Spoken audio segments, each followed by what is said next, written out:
Rafa Nadal's advice to Carlos Alcaraz that changed him completely. To become one of the best tennis players in history, a member of the Big Three and winner of 22 Grand Slams minus 14 of them at Roland Garros, like Rafa Nadal, several factors are needed: talent, hard work and physical condition. But not only that, as Nadal himself explained in his interview on Universo Valdano, it is also key to enjoy tennis and not come to see it as a sacrifice. He once told Carlos Alcaraz something similar, advice the Merchant still remembers and about which, from 20 Minutos, we asked him after Valdano's live interview. Sacrifices are when you do things you don't want to do. In that sense, I haven't made great sacrifices. I've made great efforts, but sacrifices, very few. I've enjoyed what I've done. I haven't felt like I've missed out on practically anything in life, Nadal explained in the conversation with the former footballer about how he experienced his professional career. This reminded Alcaraz of a piece of advice Nadal once gave him, that I shouldn't see tennis as an obligation. That I should do it to practice and be better, but not out of obligation. Advice that undoubtedly helped Nadal in his career and that seems to have stuck with the player from El Palmar. Carlos Alcaraz has his own personality and determination to achieve his goals. Beyond that, personally, I think everyone has to act according to their personality. You shouldn't go against who you are as a person, Nadal told this newspaper about what he believes the student of Juan Carlos Ferrero should focus on. Likewise, Nadal explains that each tennis player must find what works for them personally. Different things work for each of us, we're not all the same. Some need more rest, others need to go play golf, go to the movies. Everyone finds their own ways to reconnect and to come back to work with renewed energy and the right mindset to perform at the highest level.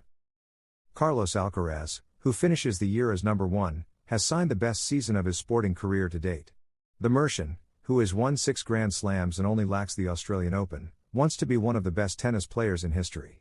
Now he wants to win the Masters Cup, in which he will face Auger Aliassime this Saturday in the tournament semifinals after the latter defeated Zverev. He spoke about all of this, as well as his relationship with Rafa Nadal, in an interview on El Partidazo de Cope. Ferrero's pupil has just regained world number 1, that's what the ranking shows.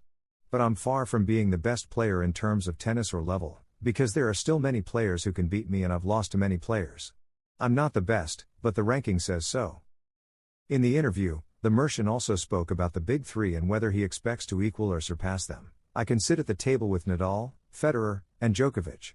If I didn't think so, I wouldn't have goals, I wouldn't have ambition, I wouldn't have anything. That's an end-of-career goal, to see if I can sit at that table with them. I think I can. Carlitos also spoke about the relationship he has had with Rafa Nadal over the years and how he has influenced his career. I've always admired Nadal and he has always lent me a hand and supported me. Being able to talk now as equals, as if he were a friend, means everything to me. I've asked him for advice on certain things and he has always been there.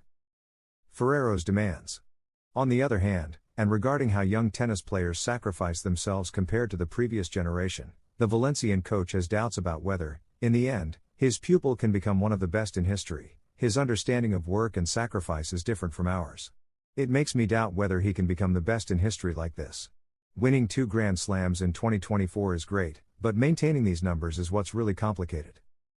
Therefore, Ferrero emphasizes that effort and sacrifice are non-negotiable, and require very hard work. The tour is very demanding, you have tournaments continuously and you must meet obligations if you want to stay in this world. I want him to be the best in history, but I don't know if I'll be able to endure. This world is very sacrificial and we know the things we have to give up. It's tough being away and far from family, but we chose this. The ATP punishes Carlos Alcaraz and Sinner. Carlos Alcaraz loses half of his Christmas bonus. The Merchant, who finished 2025 as ATP world number 1, was unable to play all the Masters 1000 tournaments, which cost him an important sum of money.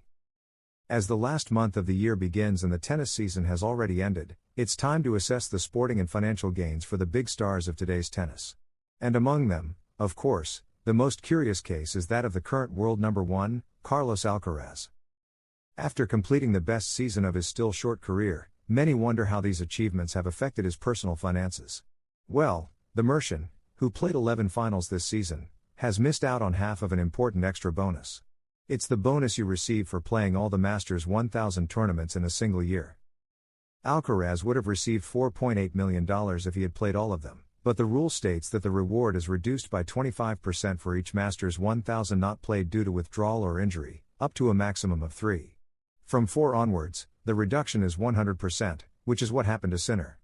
Alcaraz challenges Sinner ahead of 2026. Carlos Alcaraz could not defeat Jannik Sinner in the Masters Cup final held at the Analpi Arena in Turin.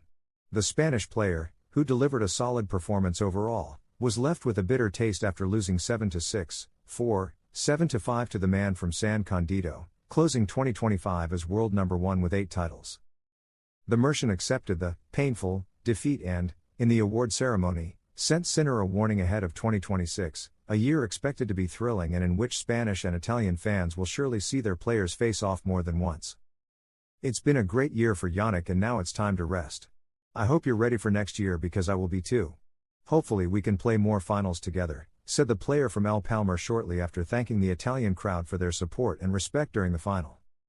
Sinner decided to rest and prepare for 2026, a decision that generated a lot of debate. However, Jannik has expressed a rather striking opinion about the tournament scheduling. Carlitos already said that, given how tight the calendar is, it should be held less frequently and Sinner agrees. Every player has their own opinion. With this calendar, it's difficult for the Davis Cup to have the best players from every country every year. What I would love to see in the future, is for the Davis Cup to be played every 2 years. This way you could place the semifinals at the beginning of the season and the final at the end, somewhere, Sinner said. The Italian noted some aspects he would like to see return from old Davis Cup formats. If the finals are in Bologna, and there's an Australia versus United States match, of course there will be spectators. I'm not saying there won't be, but at the same time, why not make it the real Davis Cup? I've never had the chance to play the real Davis Cup, where you have to play away in Brazil or Argentina, with the whole stadium not against you but fully supporting their country. I think that's the real Davis Cup, Sinner concluded. Carlos Alcaraz beats Sinner in another peculiar battle. The Mercian has beaten the Italian in a statistic that even has its own honorary title among tennis fans. Nobody disputes that 2025 has been Carlos Alcaraz's year. And few would doubt that if Jannik Sinner hadn't been suspended for 3 months for doping, he could have spoiled the Mercian's very happy ending. The Spanish player ended the year conquering his big goal, finishing at the top of the ATP ranking. But only 550 points separate them. While Alcaraz played 19 tournaments this year, the Italian played 18. Their different schedules and the injuries they suffered resulted in very similar numbers. And to top it off, Sinner defended the Masters Cup title, one of the trophies still missing from Alcaraz's collection. Thus, after analyzing all the statistics of both players for the recently concluded season, it has been published that the Mercian has won the honorary title of Baker of the Year. In other words, the one who produced the most 6-0 and 6-1 sets throughout the year. In tennis slang, a 6-0 is called a bagel and a 6-1 a breadstick. Well, Carlos achieved 8 sets by 6-0 and 27 sets by 6-1, a total of 35 freshly baked sets, just one more than Sinner's 34. Fabio Fognini believes Sinner and Alcaraz will rarely play the Davis Cup ever again. And as a result of such rivalry, the rest of the tour can only talk about them. Everything revolves around the two great stars of the moment. Even at the Davis Cup finals, which neither of them played, their names were still at the center of discussion. The latest to comment on the controversy generated by Sinner's decision to skip the competition with Italy was his compatriot Fabio Fognini. Months after his retirement following a first-round loss at Wimbledon, the former Italian player spoke openly in Corriere della Sera about the tournament and the chances that the two might face each other in it if the format does not change. My opinion on the new Davis Cup? Well, they've transformed it completely, and they say for the worse. Honestly, I agree. The best players are asking for it to be played every 2 years. I don't know what to think. Of course, the absences of Jannik Sinner and Carlos Alcaraz caused it to lose some shine, and the reality is that top 10 names were missing, except for Zverev.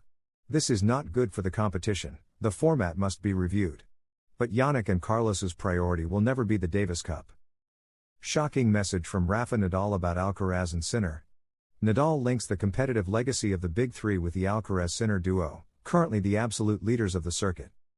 Rafael Nadal retired from competition and his professional career a year ago, and he has reflected on his journey and experiences during an interview on Universo Valdano, broadcast by Movistar. The Spaniard reviewed his retirement, his major achievements, highlighting his love story with Roland Garros, where he won 14 titles, and how his life in Monaco is now, far from the frenetic rhythm of the tour. Throughout the conversation, Nadal also touched on his historic rivalry with Roger Federer and Novak Djokovic, with whom he shared more than 15 years of absolute dominance in world tennis. Federer retired with 20 Grand Slam titles, Nadal with 22, and Djokovic, still active, leads the historical ranking with 24. Together, they built the most dominant era the ATP has ever seen, capturing practically all the big titles for nearly 2 decades. Nadal highlighted how their relationships evolved. In the end, we all know each other. When you play against someone like Federer or Djokovic, you know you have to fight until the end, make them feel they have to beat you, he explained. Over time, that intense rivalry transformed friendship? You go through phases. When you're young, you live everything more intensely. With the years, it softens. We've finished our careers and can go out for dinner without any problem. We've competed for the most important things, with marked rivalries but ones that always stayed on the court. Personal relationships have been based on respect, admiration and a certain friendship. You end up appreciating those who have made you suffer on the court, and I'm happy to be part of that history, he said.